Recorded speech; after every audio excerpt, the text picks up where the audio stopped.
नमस्कार दोस्तों। जैसे भारतीय जनता पार्टी में होता है कि एक राष्ट्रीय कार्यकारिणी की बैठक होती है उनकी, जिसमें वो मंथन करते हैं कई चीजों पर। ऐसे ही एक कांग्रेस की भी बैठक होती है, जिसको कहते हैं सीडब्ल्यूसी की बैठक, यानी कांग्रेस कार्य समिति, यानी कांग्रेस वर्किंग कमेटी की बैठक। तो वो बैठक कांग्रेस की होती रहती है। एक और बैठक हुई आज, और ये बैठक इसलिए हुई क्योंकि जिस प्रकार के चुनावी नतीजे इस बार के हरियाणा विधानसभा चुनाव में आए, और उसके बाद महाराष्ट्र में आए, और फिर झारखंड में भी कांग्रेस को बहुत बड़ी सफलता तो नहीं मिली वहां। इसको लेकर कांग्रेस के अंदर एक कुलबुलाहट थी, एक हताशा थी, और उन कारणों का पोस्टमार्टम करने के लिए, कि उन कारणों को जाना जाए कि आखिर हमसे गलती कहां हुई, इसको लेकर एक कांग्रेस वर्किंग कमेटी की बैठक हुई। अब वो बैठक हुई, उसमें जाहिर बात है कि उसमें राहुल गांधी भी थे, और उसमें पहली बार वायनाड से सांसद बनकर आई प्रियंका गांधी वाड्रा भी थी। पर हुआ क्या दोस्तों, हुआ ये है कि उसमें जो अध्यक्ष हैं कांग्रेस के, मल्लिकार्जुन खड़गे, उन्होंने कुछ बातें कही। तो उन्होंने जो बातें कही वो दरअसल ऐसी बातें थी जो राहुल गांधी सुनना नहीं चाहते थे। देखिए, राहुल गांधी को अच्छा अच्छा सुनने की आदत है, और कहते हैं ना कि मीठा मीठा गप गप और कड़वा कड़वा थूक। तो राहुल गांधी को सुनने की आदत नहीं है। अब मल्लिकार्जुन खड़गे ने जब बोलना शुरू किया इस बैठक में, तो उन्होंने बहुत सारी बातें कही। उन्होंने उन कारणों को गिनाया, कि जैसे उन्होंने कहा कि हमें ऊपर से नीचे तक बदलाव की जरूरत है।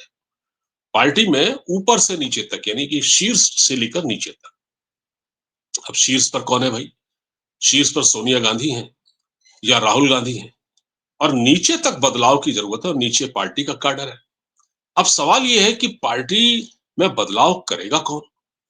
बात यह है कि मधुमक्खी के छत्ते में हाथ डालेगा कौन? भाई, जिस पार्टी में जो इलेक्शन हुए, जिसमें मल्लिकार्जुन खड़गे को अध्यक्ष बनाया गया, आपने देखा होगा कि उसमें कितनी ज्यादा रस्साकशी, कितनी ज्यादा फजीहत हुई थी। कभी सुन रहे थे कि शशि थरूर आगे आएंगे, उनको अध्यक्ष बनाया जाएगा, फिर ले देके सोनिया गांधी ने अपनी मनपसंद मल्लिकार्जुन खड़गे को बना दिया। तो बदलाव कहां से होगा? तो ये जो खड़गे साहब बदलाव की सोच रहे थे, वो बदलाव अब तो मुझे तो नहीं लगता कि वो बदलाव होने वाला है। ये एक और बात कहते हैं कि चुनाव रणनीति में हमको सुधार करना पड़ेगा।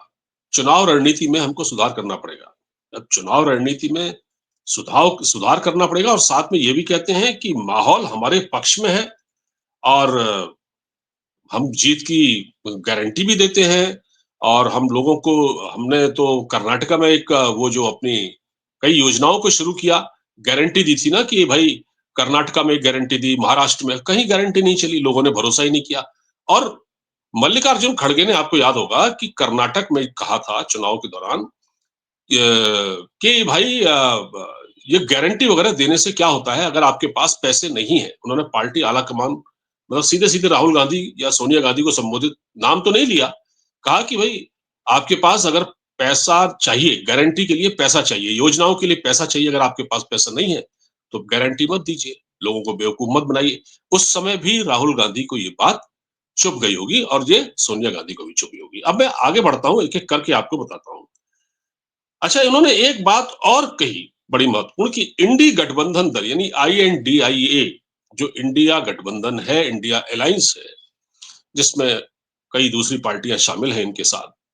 तो ये तकलीफ इस बात की है मल्लिकार्जुन खड़गे को, कि वो ये कहते हैं कि हमारे गठबंधन के जो बाकी घटक दल हैं वो तो अच्छा प्रदर्शन कर रहे हैं, हमसे अच्छा प्रदर्शन कर रहे हैं, और हम क्यों नहीं कर पा रहे? भाई, मैं हम लोग पीछे क्यों हैं भाई, हम लोग पीछे क्यों हैं? अब देखिए, इन्होंने कश्मीर में चुनाव लड़ा, जम्मू कश्मीर में, वहां इनका उमर अब्दुल्ला के साथ, यानी कि एनसीपी के साथ, फारूक अब्दुल्ला की पार्टी के साथ अलायंस था। तो उन्होंने वहां पर अच्छा प्रदर्शन किया, इनसे ज्यादा सीटें ली। और महाराष्ट्र में तो आपने देखा कि उद्धव ठाकरे को 20 सीटें मिल गई, इनसे ज्यादा मिल गई, जबकि वो कहीं नहीं था, उसके बारे में बहुत कुछ कहा जा रहा था, लेकिन वो भी 20 सीट ले गया। उद्धव ठाकरे, और यहाँ कांग्रेस को 16 सीटें मिली। इसी तरह झारखंड में हुआ, हेमंत सोरेन ज्यादा सीटें ले गए, कांग्रेस पिछड़ गई। तो मल्लिकार्जुन खड़गे का ये कहना था कि भाई हम लोग पिछड़ क्यों गए हैं, हम लोगों के पास किस बात की कमी है, आखिर हमारे जो एलाइज हैं, हमारे जो घटक दल हैं, वो तो अच्छा प्रदर्शन कर रहे हैं और हम हार रहे हैं, हम उस तरह से नहीं परफॉर्म कर पा रहे हैं। और उन्होंने एक बात और कही है, उन्होंने कहा है कि पार्टी के भीतर इन फाइटिंग है, इन फाइटिंग है। ऐसा ना हो कि कहीं मतलब अब मैं इस बात को इस तरह से कहना चाहता हूँ कि पार्टी के अंदर जो इन फाइटिंग है, जो अंतर्कलह है, जिसको लेकर तो आपने हरियाणा में भी देखा, हरियाणा में तो बहुत ज्यादा अंतर्कलह थी कि किस प्रकार एक भूपेंद्र सिंह हुड्डा का गुट और दूसरा गुट जो है वो कुमारी शैलजा का, और कई कई गुट, वेणुगोपाल का अलग से गुट। वेणुगोपाल पर तो आपको पता है कितने सवाल उठे। एक पत्रकार अशोक वानखेड़े ने क्या कहा था उनके बारे में, किस प्रकार उन्होंने टिकट बांटे, महिला प्रत्याशियों को उस पर लेकर तमाम तरह के सवाल उठे। तो पार्टी में दरअसल पार्टी को कंट्रोल कौन कर रहा है, कहां से कौन, मतलब टिकट कौन बांट रहा है, और मतलब यह है कि इतनी इनफाइटिंग है पार्टी के अंदर, तो कैसे हो सकता है? अच्छा, अब ये जो बयान है ना, 3-4 बातें जो उन्होंने कही हैं, उससे मुझे लगता है कि मल्लिकार्जुन खड़गे की कुर्सी अब खतरे में पड़ चुकी है। मतलब मेरा जो थंबनेल है इस छोटे से वीडियो का, ज़्यादा बड़ा नहीं रखूँगा, इसमें मैंने ये लिखा है कि अब राहुल का नजला गिरेगा खड़गे पर। खड़गे पर गिरेगा राहुल का नजला, मतलब गुस्सा, कोप।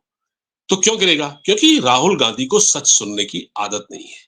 क्योंकि उनको अच्छा पार्टी में देखिए, कहने को तो खड़गे जी अध्यक्ष हैं, 85 साल के हैं, बुजुर्ग हैं, भूल भी जाते हैं, कभी-कभार उनको पता ही नहीं रहता है कि वो किसके साथ जा रहे हैं, किसके साथ चल रहे हैं, वो भूल जाते हैं, ठीक है? तो उ उनको उन्होंने जो बातें कही हैं, उससे ऐसा लगता है कि कहीं उनकी ही कुर्सी खतरे में पड़ जाए। अब बहुत लंबे समय तक मैं इस चीज़ को वॉच करूँगा, आप भी देखिएगा कि कहीं ऐसा तो नहीं है खड़गे जी की ही छुट्टी हो जाए पार्टी से, फिर क्या करेगी पार्टी? फिर कोई नया अध्यक्ष बनाएगी। तो ये एक्सपेरिमेंट पर कांग्रेस में होते रहते हैं, होंगे। तो अब एक बात उन्होंने और कह दी खड़गे ने, अब यहाँ पर वो थोड़ा-सा अपनी पार्टी को खुश करने के लिए कह सकते हैं, राहुल गांधी को खुश करने के लिए, जो लगातार ईवीएम का राग अलाप रहे हैं ना, उन्होंने कहा ईवीएम संदेह के घेरे में है, इस पर तत्काल इस पर इसको इसका कुछ करना चाहिए, इसकी जाँच होनी चाहिए, इसका कुछ करना चाहिए, और लंबे समय से राहुल गांधी तो ईवीएम ईवीएम कर रहे हैं। तो बात ये है कि जब खड़गे जी ईवीएम की बात कर रहे हैं तो थोड़ा-सा मुझे तरस आता है। इसलिए क्योंकि आप खुद ये 3-4 पॉइंट मैंने जो आपको गिनाए, जो एक तरफ कह रहे हैं आपको पार्टी को ऊपर से नीचे बदलाव की ज़रूरत है, पार्टी की रणनीति में सुधार करना होगा, और जो इंडी दल के घटक दल हैं, इंडी अलायंस के घटक दल हैं, वो अच्छा प्रदर्शन कर रहे हैं, हम क्यों नहीं कर पा रहे हैं? पार्टी के अंदर इनफाइटिंग है।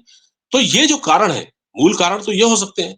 अब इसमें ईवीएम कहाँ से आ गई भई? अगर ईवीएम खराब होती खड़गे साहब, तो फिर हेमंत सोरेन कैसे चुनाव जीतते, हैं? और वहाँ पर ये आपका ममता बनर्जी पश्चिम बंगाल में कैसे चुनाव जीतती? और बाकी राज्यों में भी जहां-जहां आपकी सरकारें बनी, आपने 2014 जो 2024 के जो लोकसभा चुनाव थे, अभी जो हुए संपन्न हुए, उसमें आपने इतनी ज्यादा सीटें ली। तो अगर ये ईवीएम में गड़बड़ियां होती तो फिर आपको भी सीटें नहीं मिलनी चाहिए थी, आप वहां धांधली होती और आपको फिर आप पिछड़ गए होते। तो आप पार्टी को दरअसल अपने अंदर तो ध्यान देने की जरूरत है, जो पार्टी के अंदर जो मूल प्रॉब्लम है उसको एड्रेस करने की जरूरत है। तो खड़गे जी यहाँ थोड़ी हल्की सी गलती कर गए, या कह सकते हैं लीपापोती कर गए हैं। और उन्होंने ये भी कहा है कि देखिए, उन्होंने एक और बात कही है, उन्होंने कहा कि ठीक है, जातीय जनगणना जैसा मुद्दा ठीक है, सामाजिक न्याय की बात भी ठीक है, संविधान, लेकिन ये जो अडानी वगैरह आप लगातार कर रहे हैं, ये थोड़ा-सा ज़्यादा है। मतलब मुझे लगता है कि उन्होंने ये कहा कि आप मूल मुद्दों पर ध्यान दें, और इससे क्या एक चीज़ और समझ में आ रही है कि कहीं न कहीं मल्लिकार्जुन खड़गे साहब अंदर से बहुत बेचैन हैं। उनका परेशान ये वो जो बोल रहे हैं ना, एक अध्यक्ष का पद होता है जिसकी बहुत ज़िम्मेदारी होती है। या तो उनको लाइटली लिया जा रहा है, ये बात सही है, उनको लाइटली लिया जा रहा है क्योंकि पार्टी को चलाने वाले कोई और हैं। केसी वेणुगोपाल आज भी पार्टी में अपना रसूख रखते हैं। राहुल गांधी के राइट हैंड है। तो राहुल गांधी जिन लोगों से सलाह लेते हैं, वो वो समझ रहे हैं आप, वहां मल्लिकार्जुन खड़गे कहीं काउंट नहीं होते। तो मल्लिकार्जुन खड़गे का जो ये दर्द है, ये झलक रहा है, ये सामने आ रहा है, ये प्रस्फुटित हो रहा है। अब ऐसे में अब कांग्रेस पार्टी खुद सोचे कि ये सीडब्ल्यूसी मीटिंग जो है, जिसमें आपको पता है ये मंथन हुआ। क्या मंथन हुआ? अच्छा, इसमें मंथन भी कुछ नहीं हुआ, इसमें ये हुआ कि जैसे ही मीटिंग शुरू हुई और मल्लिकार्जुन खड़गे साहब ने बोलना शुरू किया, राहुल गांधी ने 1-2 क्वेश्चन उनके सुने और उसके बाद वो बाहर निकल गए। वो भी निकल गए और प्रियंका गांधी भी निकल गई। वहां बैठक में हंगामा हो गया। बैठक में क्योंकि राहुल गांधी को दरअसल सुनने की आदत नहीं है ना, और प्रियंका भी निकल गई। राहुल गांधी तो निकले ही निकले अचानक बैठक से गुस्से में, नाराज होकर, और कहा कि सब कुछ मैं देख लूंगा, सबको ठीक करना पड़ेगा, सब कुछ ठीक कर लीजिए वरना मैं देख लूंगा। इस तरह की उन्होंने वहां धमकी दी और वो बाहर निकल गए। और प्रियंका गांधी वाड्रा निकल गई बाहर, क्योंकि अगर प्रियंका गांधी बाहर नहीं निकलती तो ये होता कि उनकी अनुपस्थिति में ऐसा हंगामा हो गया और प्रियंका गांधी पहली बार मीटिंग में आई थी, सीडब्ल्यूसी की मीटिंग में वो शामिल हुई सांसद बनने के बाद, और उनके रहते ही ये मजाक किरकिरा हो गया, मीटिंग में कड़वाहट फैल गई, इस तरह की बातें की जाती। तो दोस्तों ये चीज है, तो इसको थोड़ा सा आप समझने की जरूरत है। तो मुझे लगता है कि आने वाले दिनों में अब हमको ये देखना पड़ेगा, और ये देखना बड़ा दिलचस्प होगा कि मल्लिकार्जुन खड़गे कितने दिन कांग्रेस के अध्यक्ष रह पाते हैं। नमस्कार, जय हिंद। वीडियो को शेयर करिएगा, लाइक और सब्सक्राइब कर दीजिएगा।